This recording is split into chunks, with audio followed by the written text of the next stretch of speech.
and they went to great lengths to do this. They didn't simply investigate, they created a crime where none really existed by going to the lengths of securing false identification for the undercover agent and having him go to a medical marijuana physician, a physician who was known for his cooperation and his participation in the medical marijuana movement, using a false ID and relating false symptoms to this physician in order to get himself a medical marijuana card, and then using that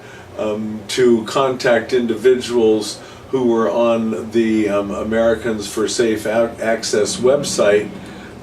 as being interested in delivering marijuana to qualified patients, as was Mr. Davidovich. By denying to them safe access to the medicine which they need, you're forcing qualified medical marijuana patients to secure their marijuana on the black market from illegal sources, and once you have them out there forcing them to purchase marijuana from people who are violating the law, who are selling marijuana to anyone, this of course increases their risk of being ripped off, of being subjected to violence at the hands of criminals who are drug dealers, as well as to prosecution being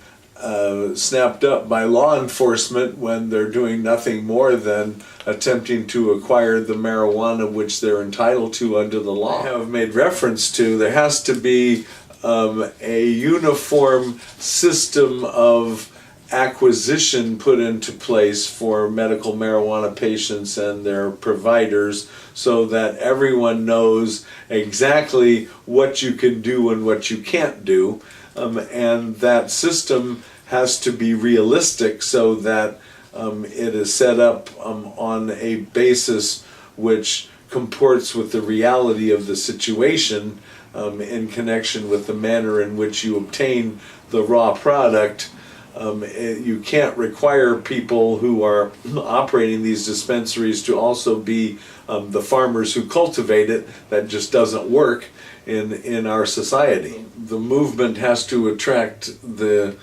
public's support and to educate the public as to just what the problems are, and to point out to the public that the current system fosters